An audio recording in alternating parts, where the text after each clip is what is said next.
Okay, you good? Good. How's it, everybody? And welcome back to Adam and The Bee, Season 2, Episode 1. say some more numbers so I can be more like. Season 2. I just made us Two. There you go. just two if you didn't get that. Season 2. Welcome back to our crazy world of talking about random things amongst really important and educational things. Well, this season, we're going to narrow it down quite a bit, right? So we talked a little bit about our relationship. We talked about who we are. We shared some personal stories, and now we're going to dive into a whole new realm of the musical journey as a DIY independent artist. What it even means to be independent.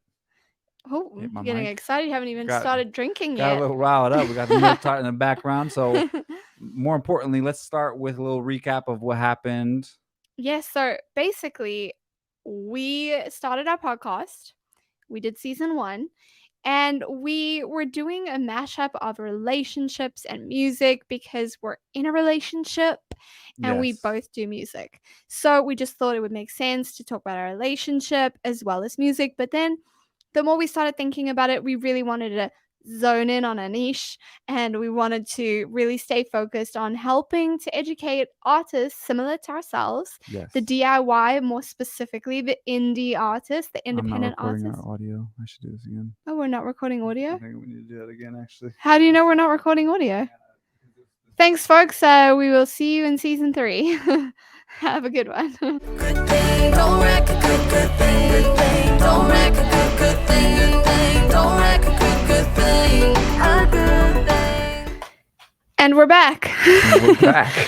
It's just very normal after having season upon season upon. No, I'm just kidding. It's normal to have some technical difficulties after being out of the game for 6 whole months. Yep, that's how long it's been since we uploaded our very last podcast episode. It has. So they say when it comes to podcasts and just anything on the YouTube podcast side of things, it's a journey where you just got to do it consistently and get better each time. And so we appreciate everyone's patience in terms of what that looks like for those first couple of episodes. And also, if we start looking up over here or down here, it's because we don't know which camera we're actually working with today. So bear with us. But we're excited to be back with our very casual podcast. But we're going to have a lot of fun, and we're going to educate you, and we're going to have a blast. And we are keeping hydrated with some really delicious. Well, first of all, we have confetti. Cheers. Cheers to season 1 as well as season 2. So this is going to be episode 1. Cheers. Of Adam and the But Bee. before we drink, do we tell them what it is? Or afterwards? All right. Let's just take a sip. Just FYI. I don't know if you're supposed to do that. Make sure to lick your lips and your teeth because we have a lot of cinnamon on here. And it tends to stay on your teeth, and that would be quite funny. Maybe I shouldn't have told him that, because then we could have had some really good content to post. I like that. Just chalky some lips. Chalky brown teeth. Right. But I don't know where to go from that. So basically, I just wanted to point out, because this is a South African drink, and it's called milk tart. And my brother and his fiance actually gave us this when we were visiting last December. And it is so in South Africa, we have a traditional dessert called milk tart. It's like a milk-based pudding with like a crust, like a pumpkin pie type crust. And this is it kind of tastes a little bit like an eggnog, but it's spiked for just a little extra spice. And we added cinnamon on top, but it is so delicious. It's got a nice kick, and it's a South African. What do you call it? It's not a delicacy. Another little swig right here. So it's a liqueur, but it's also got what is it? It's a dessert that it's known in South Africa, of course. I'm just. But that's not why we're here today. That is not why we're here today. We're here as Adam and the Bee, and so we thank you guys for the first season. It was an incredible start to the journey, and most importantly, we're going to dive into something more specific this season. So we talked about our relationship. And if you didn't know, I'm BINX. And I'm Ed Adams. Also known as the Bee. Also known as Adam. It can get quite confusing, so keep up. But if you did watch season 1, thank you so much for coming back for season 2. And if you're new here, welcome. Thank you. Thank you. So we are going to get into what we're doing our podcast about now. So like we said, it was very relationship centric, very music centric. Now we're going to be focusing full on music. How's that sound? It's got to be a little sprinkle of life, right? Because art imitates life. Of course, always, always. So we are going to be talking a lot about the DIY independent artist. And for those of you who don't know what that is, we are going to talk about what it is, and we're going to talk about what we're going to be doing for our upcoming season in season 2. I love that. So first off, what prompted us to land on supporting the DIY artist? What made you think, okay, this is a good Thank you for topic to asking this discuss? question. I was so Even unprepared. What is a DIY artist on top of that? Exactly. So DIY stands for Do it yourself. I was hoping you were going to get that right. Good. Ding, ding, ding, ding. We're going to get our sound effects board sorted at some point. So right now, if we just tap over here and make noises, that's our invisible within the budget sound machine that we just invested in. Balling on a budget out here. As everybody is in LA, right? We're all that inflation got real in 2022. It's been a while. No inflation talk, no COVID talk. That is out the door. We just did it, but I guess we'll keep moving. Well, we are back, and we want to talk about the indie artists, because essentially we are indie artists. Mm-hmm. We're independent artists, and also DIY, right? Right, and we do everything ourselves. And so we wanted to touch on this topic because there's not a lot of information out there that really truly helps the independent artist. And we thought, you know what? We're learning this stuff as we go. We're dealing with all of these things on a day-to-day basis, and it takes a long time to research, figure these things out. It's a lot of knowledge, and it's like, and it's time to share with everybody else and help other people who may not have known about these things before, and just have a safe space where we can all just grow together.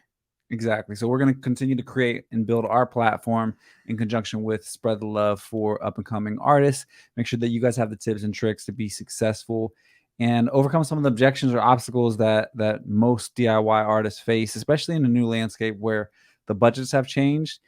Not all artists are on major labels, and sometimes it's not the best benefit to be on a major versus being indie. And there are some great examples, Russ being one of them, where really changes the game in terms of ownership and being a DIY or indie artist, how that can shape the landscape of your career. Absolutely. So let's pull up good old Google.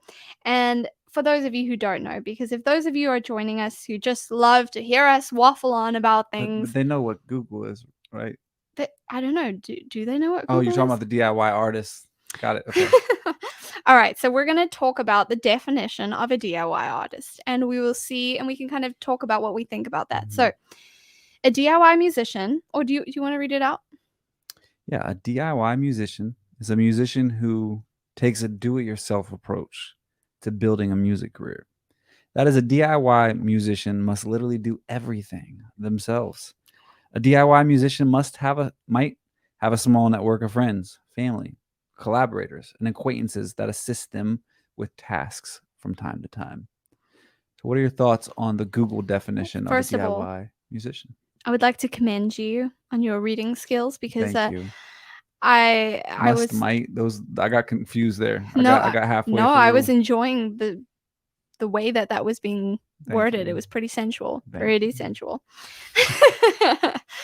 But so basically, DIY, is used in multiple industries. Do it yourself. It's when you don't have, maybe a massive team behind you, maybe a huge budget, and you're kind of doing a lot of the work yourself. And for those of you who don't know, a major label artist is somebody who's signed to a record label, where they are basically essentially being given an advance, a nice big pot of money at the end of the rainbow when they sign, and whether it's up to the artist or the team as well, they kind of decipher where that money gets spread into, who they're paying, marketing teams, etc. And so for us, being independent artists, you don't have a team, you don't have a budget, because whatever you're earning and making from music, which is minimal, has to be spread among so many different things in order to compete with those major label artists who have all of these tools. Yeah. But the good news is, in many ways, the major label in the past really acted just as a bank, right? They would fund your career in the early stages in exchange for ownership. So now artists are giving away a large percentage of ownership, especially if they don't come in with leverage. From there, it could be 85 cents on the dollar that they have, but they give you this advance. Now, out of that advance, maybe it's $1 million, maybe it's $5 million, depending on how hot you are as an artist. At that point, you now have to pay all of your expenses from that advance. So it's not as if it's just Free money. here's the $5 million, you're good. I mean, obviously you pay taxes, but you also have your producers and everything else that you're going to end up having to cover, business managers at that point, lawyers. That comes out of your advance, but you still lost ownership of your music. So in instances where, which is a massive price to pay down is the line, and we'll get into that. Yeah, so we're not going to dive too deep into the publishing on this conversation, but more so just a quick overview of independent versus if you're on a major label. So Right. if you're independent, it doesn't mean that you're not able to do collaborations with producers or work with lawyers. It just means that you're doing it more proactively, funded on your level, and you're not funneling through the main resources that a label would have. So the reality is what independent artists are really striving to do is take the framework and the infrastructure that a label offers, whether it's marketing, just different campaigns that they're doing on their side, take that and being able to replicate that as a DIY artist. Absolutely. And to add to that, so a lot of times why artists want to sign with major label deals is because, like you said, not only do they give you a massive advance, but they also provide connections to massive radio stations. They provide marketing, billboards up in Times Square. They get you showcases at, massive festivals. There's a lot that comes with being with a major, which is why it is so tempting to want to sign with a major. And I think I'd be lying if I didn't say that that was my main goal. My whole entire music career was just sign with a major label. And as times have changed, you start really realizing what you value the most. And so what will come into play as we discuss the difference between a DIY artist and a major label artist is ownership, like you mentioned.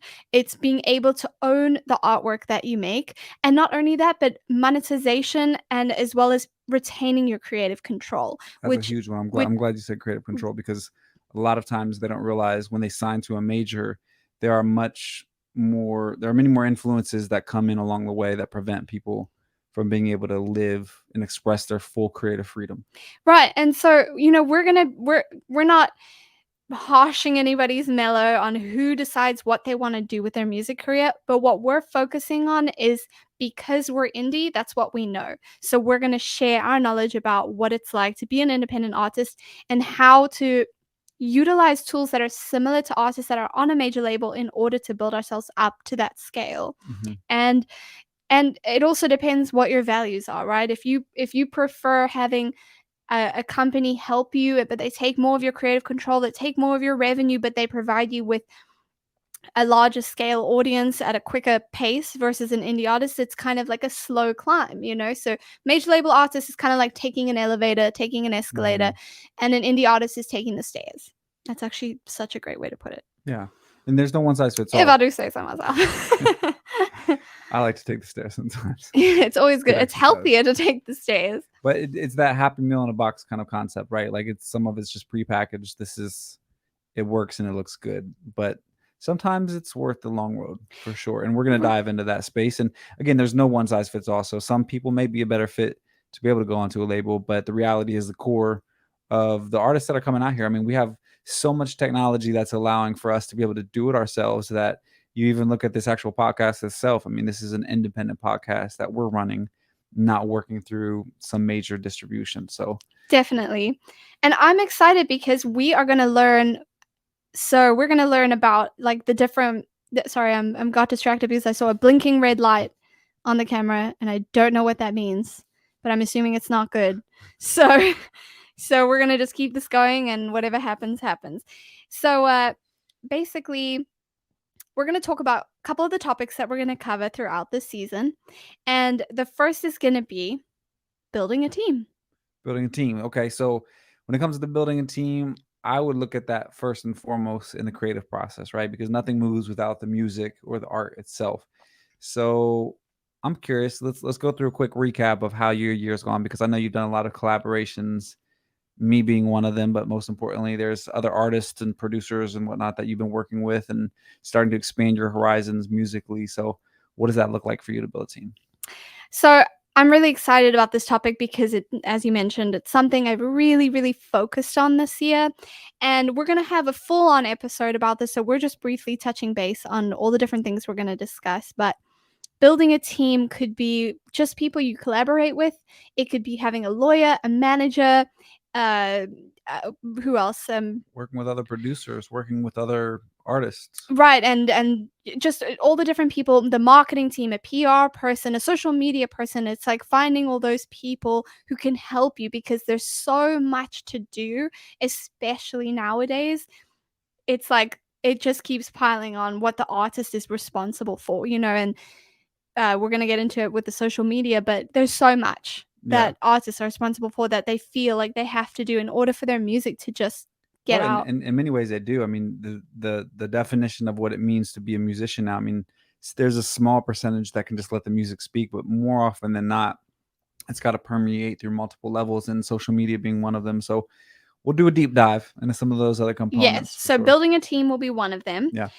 Copyright will be another one. Yeah, copyright's a huge one, right? So Super important. most importantly, who owns the actual music? And then when you are doing collaborations, how does that work out? Or if you're using samples versus splice versus original music, and Yes. how that plays a role in synchronization, or if you want to do TV, film, commercial placements, all of those things play a role in terms of who actually has the copyright to the music. So there are some great resources out there when it comes to who owns the sound recording, etc. Again, we'll do the deep dive later, but you got to ask those questions. Who actually owns the copyright? Because FYI, you probably don't know this, but if you write a song and you step out the door and you work with other people on that song, it is up for debate whether or not you own that song, and it leans towards the side of everybody who worked on that song has ownership stake in that song. So if you don't have your paperwork lined up, we're going to get you to where you got to be with that. So publishing, that leads to the next piece, which is publishing and song splits, right? Exactly.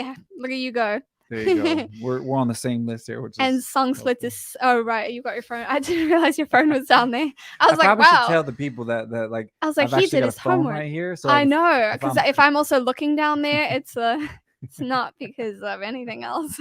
Maybe it is. Who knows? But yeah. So we'll talk about publishing, talk about song splits, and how to allocate who gets what percentage of the pie, being the song. Correct. If somebody puts 2 words into the song versus, and it changes depending on the dynamic. So Yes. there's a lot of debate when it comes to publishing and song splits. We have so much juicy stuff for you. And we've got content creation and marketing. So social media, we're going to be talking about how much should you post? Should you make music video visualizers, lyric videos? What kind of content should you What post? kind of content, and how just how high quality is your content that you're posting, because technology is going like this so fast. And also how many platforms, right? Like yes, which platforms to use, because now it's like get on 20 different platforms, post on every platform to be engaged. Yeah, you can stretch yourself too far thin, or you can just master a handful of platforms. But then also, are you really getting the audience from those platforms? So there's this weird debate right now of like, how do you actually pull the data to have a more intimate relationship with your audience? There's definitely the discords out there, the multiple like more intimate connections that you have. Yeah. And then there's the ones that have a layer where you don't necessarily know who your fans are. Maybe you see analytics, but you don't have enough details if you want to do an email blast. And so we'll talk about how to actually penetrate past that as well. Yes. So we're going to be talking about also not spreading yourself too thin. Burnout is such a massive, mental health is going to be such a massive topic on this channel, because we're going to be talking about how not to overexert yourself and how to keep most of your energy towards your creativity and not spreading it all over the place, because it's easy to. There's so much admin involved. Yeah, I mean, ultimately, when it comes to mental health, there's this point where if we're doing it for the result versus if we're doing it for the actual expression. And so there's this point as an artist where naturally people want to monetize their art as much as they can, and it could be endless. I mean, you could literally have a career, be doing millions of streams, but then it's like it just creates more problems along the way. So how does an artist deal with the mental health piece of it. And we see some of the biggest artists in the world right now Oh my going through some gosh. challenges, and it's fair because the beautiful thing is it's opening up that dialogue for the first time, and that may not have been available to us a few years ago. So that's some of the good that's come from the last few years, is that I would say that a lot of celebrities, a lot of famous individuals that are in the music industry are now speaking out about mental health, and they're much more loud and proud. And not only are they speaking out on it, but they are also taking the necessary steps that are needed. A lot of artists back in the day would really push through and really fight because there was so much money involved and so many technicalities, so many people's jobs are involved. And to just cancel a tour like that is, oh, there goes the blinking light. It's about to end probably. But the thing is, there's so many factors, but I really do respect the artists that have been taking the time to just call it quits and be like, you know what? I gotta peace out, and I gotta go home, and I gotta work on me, and I gotta give myself that time, because a lot of artists, I mean, think about how many artists have passed away because they've been spread too thin and they've had too much expected of them and they pushed themselves too hard. And now a lot of artists are actually just saying, you know what, I can't do it. And whether that's a worse sign because they're worse off, or whether it's a better sign because they are, you know, feeling much more strong to just say, I needed to, they can recognize when they need to take a break. So that's really important. So we'll talk about the balance, and that also goes into when you're doing your live sets versus when you're doing your recording, and how do you have enough life inspiration throughout the course of your days and weeks and months to create the right kind of music that's going to send the right message. And if you're only doing one part of it, sometimes the other pieces get neglected. So there's got to be balance in those different quadrants in our life. Definitely. And because we're both artists, we're also both producers. So we're going to be talking a lot about the recording process, and we're going to be sharing tips and tricks on how to build a studio. You know, Adam's had his studio for how many years? Long enough. He's had his studio for so long, and he's built it up over time, and that takes a lot of money as well, and a lot of research that goes into that, because finding the right equipment and how, you know, maybe some products weren't lasting as long as they should have, and then there's other equipment that you've had for years and years and years that could still keep going and don't lose their value, like you mentioned. There's certain ones that almost even increase in value, or they just become just staples in a studio. So just knowing the right setup, and then depending on where you're at in your career, there's different budgets, and you could spend $5,000, you could spend $500 depending on the scenario. So you got to find that balance. But we'll talk about different ways, tips and tricks, based on what your budget looks like. And shows, we're going to talk about performing, you know, pay to play, finding local gigs, how to find your fans, virtual performances, how to get creative without having to, you know, being able to take ownership and being resourceful versus some of the existing model, and how we can challenge the existing model, which you guys are going to see in the very near future on our side. Right, exactly. And being able to really put on a show, like really, really put on a show. Which you really, really put on a show. Oh my gosh, you're so sweet. You do. Well, we both do. I think that we do an excellent job with that. And I've done my rounds in New York of performing every single day. So I would hope that I was doing a good job with that. But, you know, getting your show to a place where people really want to come back and see you, and you leave them wanting more, you know. I'm going to give you guys a pro tip. Just actually look at the vision board. You can't see it, but I will tell you what it says: rehearse, don't regret. Yeah, well, it's not only you're rehearsing, but I will say, having seen you perform quite a bit at this point, your genuine self comes out in those moments on stage. Aww. Which is just, it's beautiful to see. Aww. It really is. You're so sweet. I mean, people don't know how genuine it is, but like, I can see it because I know you at this point. And you know me? I hope so. You don't know me. No, but yeah, that's one of the most special parts of your performance. Aww. Outside of obviously the talent piece. That's so sweet. Beautiful. That's really sweet. He's a keeper. I'm gonna keep him.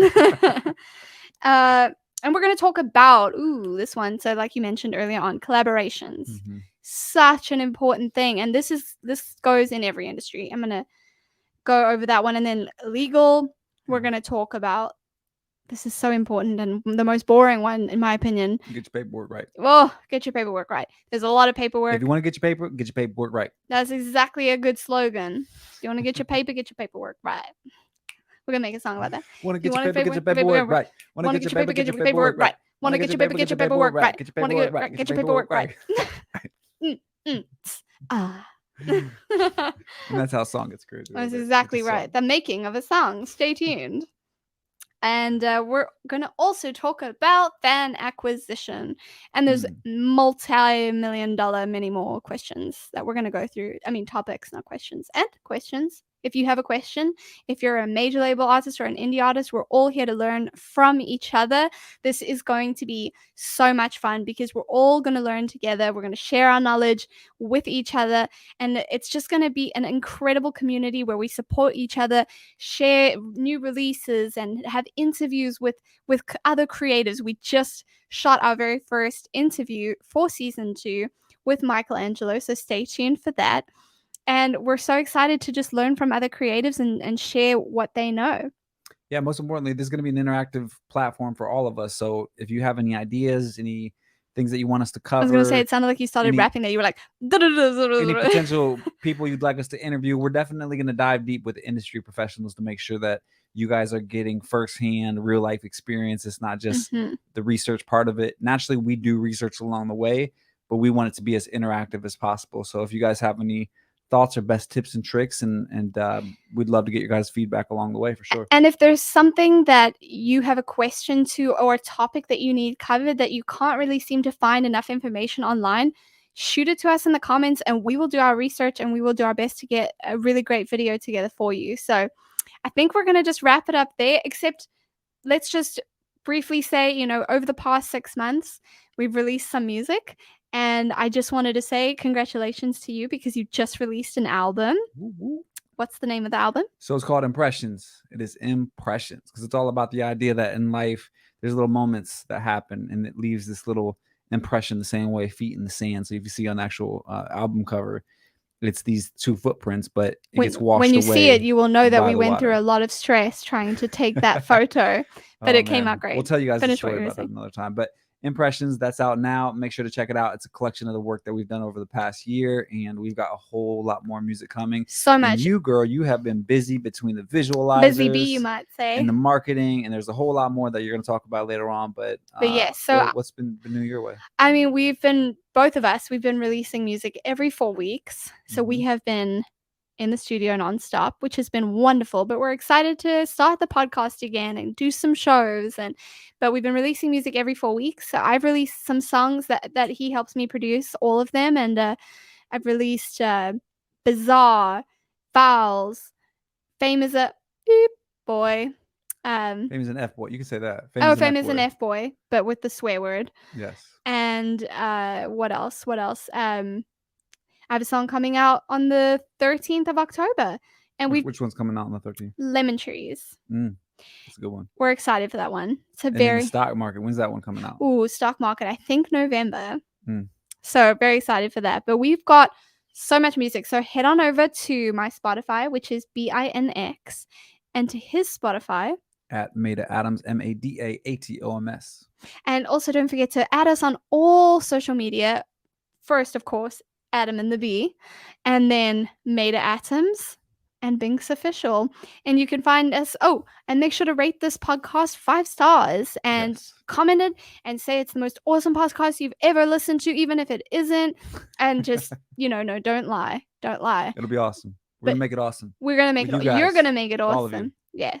You're going to make it awesome. We're going to make it awesome. We're all going to make it awesome. I think I've awesome. had too much milk tart. You're awesome. But thank you. You guys are awesome, most importantly. So we appreciate you guys tuning in for episode 1 and stay tuned for an incredible season. And tag a musician friend. Let them follow along. Let's all go to the top together. And if you have anybody you want us to interview, hit us up in the DM. Yes. If you're an upcoming artist, musician, producer, songwriter, vocalist, anything guitarist, creative. If you do drummist, anything with art, djembeist. I don't know if that's a word. Fan of a djembeist. If you're a super fan, come holla at us. Come holla at us. We're so excited to be here. Thank you for tuning in to season 2, episode 1, and we will see you soon. I'm Adam. And I'm BINX. And together we are Adam and the Bee. Adam and the Bee. We're gonna work on that. Yeah, we're gonna work on it. But appreciate you. Bye. See you soon. Good thing, don't wreck a good thing. Don't wreck a good thing. Don't wreck a good thing. good thing, a good